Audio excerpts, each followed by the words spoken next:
The news came quietly, but its echo was loud enough to reach every corner of Earth. It was not delivered with celebration. It was not carried with pride. It arrived like a cold wind in the middle of summer. A sudden change that left people unsettled. A law had been passed by the Galactic Council. The announcement appeared on screens, radios, and every broadcast channel. The Council's voice was smooth, polished, almost too calm for the weight of its message. They spoke of unity. They spoke of balance. They spoke of avoiding war, and then they declared it. From that day forward, alien women from across the galaxy would be paired with human men, not as friends, not as colleagues, but as companions bound by law. The Council said it was a necessary step. Humanity was too dangerous, too unpredictable. Wars had been fought. Treaties had been broken. And yet humans continued to rise with stubborn fire. The galaxy admired them, but it also feared them. To keep peace, the Council believed humans must be guided by closer bonds with alien species. Some humans cheered at the news. They saw it as opportunity, adventure, the chance to walk beside beings they had only read about in books or seen on screens. Others were outraged. They shouted in the streets, waving signs that spoke of freedom and choice. How could love or even companionship be ordered like a military command? But most people were simply afraid. Daniel was one of them. He was an ordinary man, a mechanic from a small town on Earth. He fixed broken engines, repaired farming tools, and kept to himself most days. He had never asked to be part of history. He had never dreamed of meeting aliens, much less sharing his home with one. And yet, when he checked his mailbox that morning, he found the letter. The envelope was white, clean, and heavy in his hands. The seal at the corner was unmistakable, the emblem of the Galactic Council, a star circled by wings. His stomach tightened as he tore it open, his fingers trembling, though he did not know why. Inside was the directive. His name was printed clearly at the top. Beneath it, the words, "You have been selected." For a long time, Daniel just stared at the page. His coffee grew cold on the table. His tools lay scattered on the workbench, forgotten. The words didn't make sense, not really. It was like reading a sentence in another language, familiar letters but no meaning. Selected? For what? The answer came in the next lines. He was chosen to be paired. A transport ship would arrive within the week. An alien woman would disembark, and she would not be a guest. She would not be a visitor. She would be his partner, his responsibility, his companion by law. Daniel pressed the letter flat against the table and leaned back in his chair. His heart was heavy in his chest. He thought about freedom. He thought about choice. Weren't those the things that made humans who they were? To fight, to dream, to love on their own terms? And now even that was being taken away by voices that spoke from stars so far away. His friends might laugh. Some men in town would envy him, joke about how lucky he was, an alien woman, beautiful and strange, stepping into his life. But Daniel did not laugh. There was no luck here. There was no joy in being bound to a stranger, in knowing she too had been torn from her own world without choice. He wondered who she was. Did she have a family back home? Did she cry when she was told? Was she angry, afraid, or simply resigned? He closed his eyes, trying to imagine her face, but all he could see was emptiness. The law had changed everything. The galaxy had decided the path for him. And though the sun still rose outside his window, Daniel felt as if the sky itself had dimmed. He whispered to himself, barely audible, as though afraid the walls might hear, "I never asked for this." But the letter on his table did not care. The law had been passed, and his life would never be the same. The morning was strangely quiet. Daniel woke before the sun, unable to sleep. His mind had been restless all night, chasing questions with no answers. The letter lay folded on his nightstand, though he no longer needed to read it. Every word had burned itself into his memory. Today was the day. The transport ship was coming. Somewhere beyond the sky, it was already on its way, carrying the one who would step into his life without permission, without choice. He washed his face, dressed in his usual work clothes, and sat by the window. The town was still asleep, the streets empty, but he felt the weight of eyes that weren't there. People would be watching soon enough. Everyone knew the schedule. Everyone knew who had been chosen. When the first sound came, it was like thunder. The ship broke through the clouds, silver against the morning sky. It moved slowly, gracefully, unlike the roaring engines of Earth. Daniel stood at his door as the craft descended into the open field near his house. Dust rose in swirling clouds. His chest tightened, and for a moment he thought of running. But where could he run? The law stretched farther than the horizon. The ship landed with a hiss, metal legs sinking into the soft soil. A ramp extended, and Daniel's heart pounded harder with every second. Then she appeared. At first she was only a shape against the light. Tall, slender, walking with steps that seemed too smooth, too deliberate. As she drew closer, he could see her features. Her skin shimmered faintly a pale silver that caught the sun. Her hair was long, flowing, dark like the night sky, and her eyes, those eyes glowed softly, as if carrying a light of their own. Daniel had seen pictures of aliens before, but none of them looked like her. None of them felt real until now. The soldiers and officials who accompanied the ship stood at attention, their expressions hard and practiced. One of them read a statement aloud, confirming her name, confirming his responsibility, confirming the bond that was now written into law. Her name was Sarai. She stood silent as the words were spoken. She did not smile. She did not bow. She looked at Daniel the way one might look at a stranger in a locked room, curious, cautious, and unwilling. Daniel swallowed hard. "Hello?" he managed, his voice awkward and dry. Sarai tilted her head slightly, her expression unreadable. Her translator device, a small crystal-like piece at her throat, glowed faintly. When she spoke, her voice was soft but carried a strange echo. "I did not choose this." The words struck him like a stone. "I didn't either," Daniel replied quietly. For a moment, silence stretched between them. The officials finished their duty and began to withdraw. The ship's engines roared again, and within minutes, the craft was rising back into the sky, leaving only the two of them standing in the field. Daniel looked at Sarai. She was still staring at him, her eyes calm yet distant, like she was seeing someone but thinking of another world. "Come inside him," he said finally. "It's not much, but it's home." She followed him slowly, each step careful, as though the ground itself might betray her. Inside the house, she moved with silent grace, her fingers brushing against the wooden walls as though testing their texture. Everything was unfamiliar to her, and Daniel could see the unease in her posture. He tried to offer her food, but she shook her head. Human meals did not suit her kind. He poured water, but she only sipped and set the glass aside. They sat in silence, the air heavy between them. Daniel wanted to ask questions, where she came from, what her people were like, what she thought of all this, but the words felt stuck in his throat. Finally, Sarai spoke. "This place, it feels small." Daniel gave a dry laugh. "It is small. I was born here. Never thought I'd leave. Never thought someone from the stars would end up here either." She looked at him with a flicker of something. Maybe sadness, maybe curiosity. "You are trapped too," she said softly. The truth of her words sank deep. Two strangers. Two prisoners of a law they never asked for, now bound beneath the same roof. Daniel leaned back in his chair, staring at the floor while Sarai turned to the window, her glowing eyes fixed on the distant sky. Neither spoke again for a long time, but in the silence the first threads of their uneasy story had begun to weave. The first days felt heavy, like a storm waiting above the house. Daniel tried to live as he always had, repairing machines, tending his small garden, eating meals at the same wooden table. But the rhythm of his life no longer fit. Every step, every sound was changed by her presence. Sarai moved through the rooms like a shadow. She touched little, spoke less, and often sat by the window with her gaze fixed on the stars. Daniel wondered what she was thinking, but he was too cautious to ask. She seemed so far away even when only a few feet separated them. At night, he would hear her humming. The sound was low, almost like a vibration, and it carried a sadness that pulled at him. He wanted to ask about the song, about its meaning, but his voice would always die in his throat. Meals were the worst. Daniel cooked what he could, simple human food, but Sarai barely tasted it. She preferred small rations from the supplies she carried, strange glowing fruit and thin wafers that dissolved on her tongue. Watching her eat made Daniel feel like his kitchen was alien in his own home. One evening, as he placed a plate of eggs on the table, she pushed it gently away. "I cannot eat this," she said flatly. Daniel frowned. "You could at least try. It won't hurt you." Her eyes narrowed, glowing faintly. And why should I?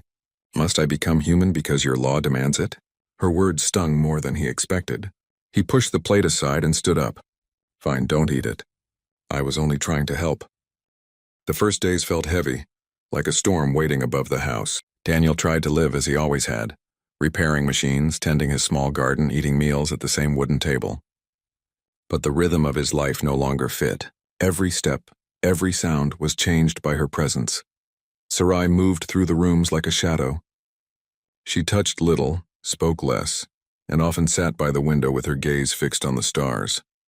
Daniel wondered what she was thinking, but he was too cautious to ask. She seemed so far away, even when only a few feet separated them. At night he would hear her humming. The sound was low, almost like a vibration, and it carried a sadness that pulled at him. He wanted to ask about the song, about its meaning, but his voice would always die in his throat. Meals were the worst. Daniel cooked what he could, simple human food, but Sarai barely tasted it. She preferred small rations from the supplies she carried, strange glowing fruit and thin wafers that dissolved on her tongue. Watching her eat made Daniel feel like his kitchen was alien in his own home. One evening, as he placed a plate of eggs on the table, she pushed it gently away. I cannot eat this, she said flatly. Daniel frowned. You could at least try. It won't hurt you. Her eyes narrowed, glowing faintly. And why should I? Must I become human because your law demands it? Her words stung more than he expected. He pushed the plate aside and stood up. Fine, don't eat it. I was only trying to help. She said nothing more, but her silence was sharper than her words. Daniel left the table and stepped outside into the night air. The stars looked so calm, but his chest burned with frustration. It was like this often. Misunderstandings, arguments that ended in silence, and long stretches where they avoided each other. The days settled into a rhythm, uneasy but steady. Daniel and Sarai spoke more often now, though their words were still careful, guarded. He showed her how to repair simple tools. She taught him a few words of her language, though he stumbled clumsily over the strange sounds. It was not peace, not yet, but it was something more than silence. But peace never lasts long when fear waits outside the door. One evening, as the sun fell and the sky turned orange, Daniel heard voices outside. At first he thought it was only neighbors passing by, but the voices grew louder, angrier, until he could hear his own name shouted in the mix. He stepped out onto the porch. A group of townsfolk stood in the dirt road, their faces hard, their eyes burning. Some carried signs, others carried nothing but anger. At the center, a man Daniel recognized, Marcus, a farmer whose fields bordered his own. Marcus raised his hand and pointed at the house. She doesn't belong here, he shouted. We never asked for this. You think it's right, Daniel? You think it's right they send one of them to live among us? Murmurs of agreement rippled through the crowd. Daniel's chest tightened. He felt the heat of their stares pressing against him like a weight. Before he could answer, the door behind him creaked. Sarai stepped into the doorway. The crowd went silent for a moment, eyes turning to her glowing gaze, her silver skin catching the fading light. Then the whispers started. Alien, parasite, invader. A boy threw a stone. It struck the ground near her feet. Daniel's blood boiled. He stepped forward, his voice shaking but strong. Enough! The crowd stilled. Daniel stood at the edge of the porch, fists clenched. She is under my roof. That means she is under my protection. You want to be angry? Be angry at the council, at the law, but don't stand here and throw stones at someone who never asked for this any more than I did. For a moment the crowd faltered. Some lowered their heads, unsure. Others muttered curses under their breath. Marcus spat into the dirt. You'll regret this, Daniel. You'll regret standing with one of them. Slowly the group began to scatter, their anger carried away by the night. But the damage was done. The air was heavy with the echo of their words. Daniel turned, expecting Sarai to retreat back inside to keep her distance as always. But instead he found her watching him closely, her eyes bright in the dim light. Why would you do that? She asked softly. Her voice was not cold this time. It was uncertain, almost fragile. Daniel hesitated. He rubbed the back of his neck, searching for the truth inside himself. Because you didn't choose this. And neither did I. But if they hate you for being here, then they hate me too. I won't stand and let them treat you like that. For the first time since she arrived, Sarai's gaze softened. It was not a smile, not yet, but something gentler, a crack in the armor she wore so tightly. Inside the house, the silence between them was no longer heavy. It felt different now, filled with something unspoken. That night, Daniel lay awake, staring at the ceiling. He replayed the moment in his mind, the stone striking the dirt, the fury in Marcus's eyes, and the way Sarai had looked at him afterward. Something had shifted. She too did not sleep. She sat by the window as she always did, but her song was different this time. The hum was softer, lighter, carrying a note of gratitude that even Daniel could hear, though he did not know the words. The wall between them was still there, but now it had a doorway. For the first time, Daniel felt that maybe, just maybe, they were no longer two prisoners of a law. Maybe they were becoming allies. The air in the house felt lighter after that night. The anger of the townsfolk still lingered in Daniel's memory, but something new had taken root between him and Sarai. A fragile thread of trust, thin as a hair, yet strong enough to change the silence in the rooms. For the first time, Sarai began to speak without waiting for his questions. She asked about the tools on his shelves, about the books stacked in crooked piles by his bed. She touched the spines gently, tracing the faded letters with her silver fingers. "You keep many stories," she said one evening. Daniel chuckled softly. "Most of them are old. Some are broken at the edges like me." She tilted her head, studying him as if the words held more meaning than he intended. In return, she told him small things about her world. Not everything, never the whole story, but glimpses. Her people traveled often, never staying in one place for long. They slept beneath shifting skies, building no walls, carrying their homes in memory rather than in wood or stone. Daniel listened with quiet wonder. He tried to imagine such a life, so free and untethered, so unlike his own days of steady work and routine. Their meals changed too. Daniel began to learn what little he could about her food. He planted new vegetables, experimenting in his small garden. Sarai laughed, really laughed, when he presented her with a strange purple root that tasted bitter even to her. "You are brave to eat this," she said, covering her mouth as she smiled. He grinned back, pleased at the sound of her laughter. It filled the house more warmly than the fire in the hearth. At night the humming continued, but now Daniel no longer listened in secret. One evening he asked, "What is that song?" Sarai paused, her glowing eyes turning toward him. "It is a song of journey.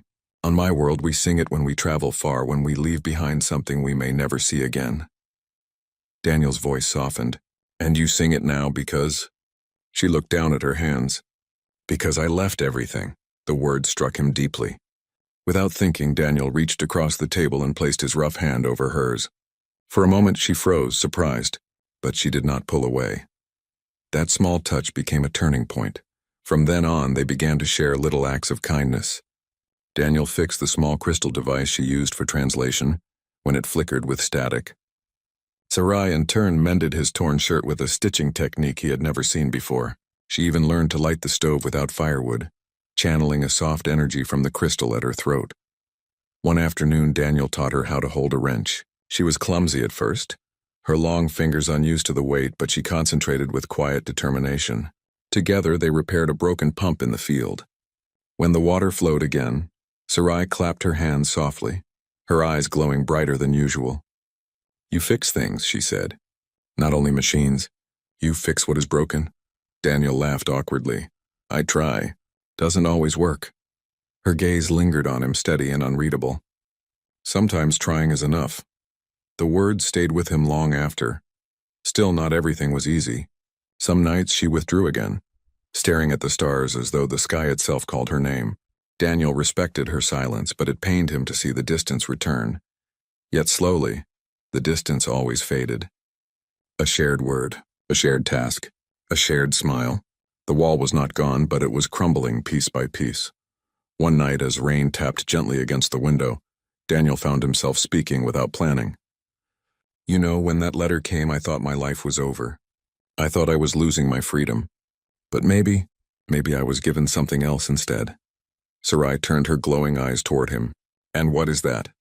Daniel hesitated, his voice quiet. "A chance to learn. To see the universe in a way I never could before." For a long moment she said nothing. Then softly she answered, "Perhaps I was given the same." The silence that followed was not heavy, not sharp. It was warm. It was the silence of two people who no longer feared being in the same room. The bond was still fragile, like glass.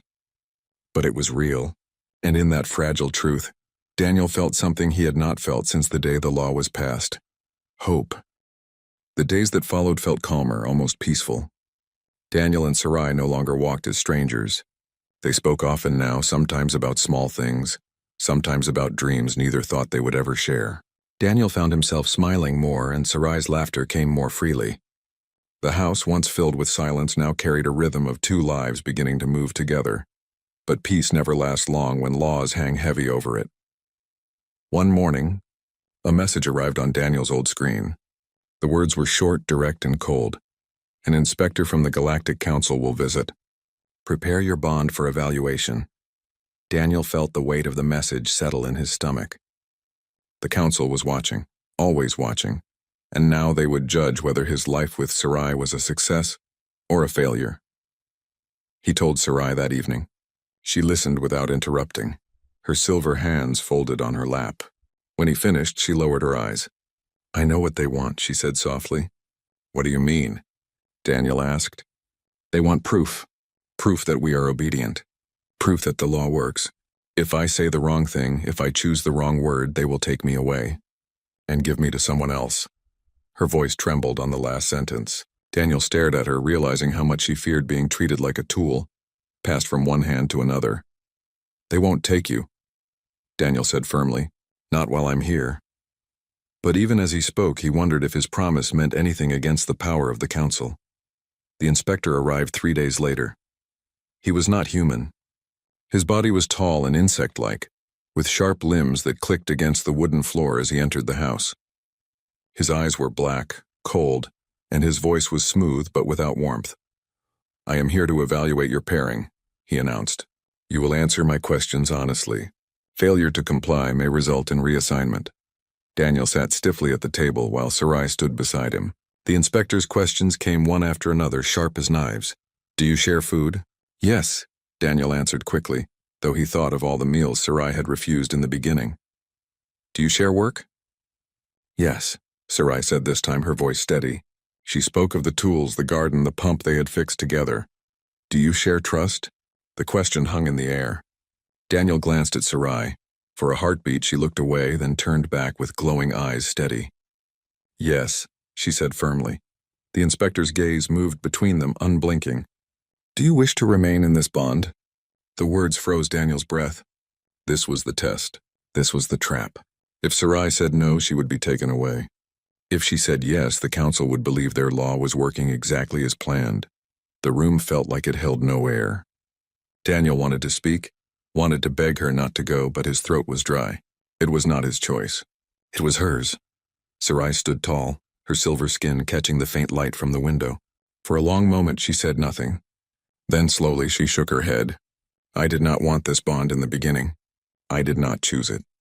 But now," she looked at Daniel, her gaze softening, holding his as though it were the only steady thing in the world. "Now I will not leave. I stay." Daniel's heart thundered in his chest. Relief and something deeper swelled inside him, so strong he had to grip the table to keep from trembling.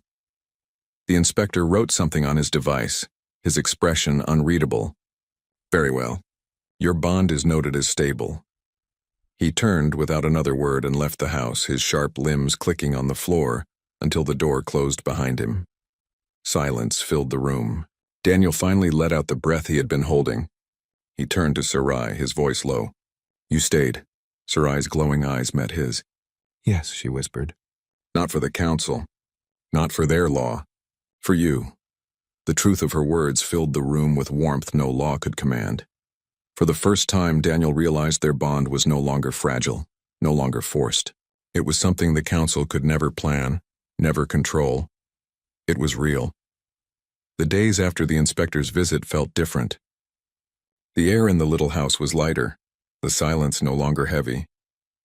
Daniel and Sarai worked side by side in the garden, shared meals in the evening, and sat together when the stars stretched wide across the night sky. For the first time, neither felt like a prisoner. They felt like two lives beginning to walk the same path. Yet outside their home, the law still ruled. Across the world, human and alien pairings continued. Many forced, many broken, some barely surviving.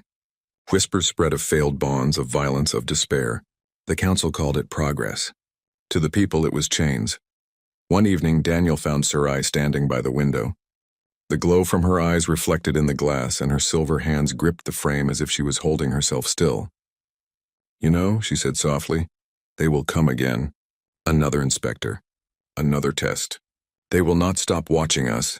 Daniel walked closer, standing beside her. "Then we'll show them again," he replied.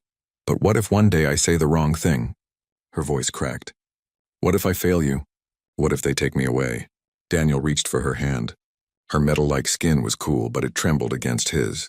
He held it tightly, grounding her. "You're not a test, Sarai," he said firmly. "You're not theirs to take.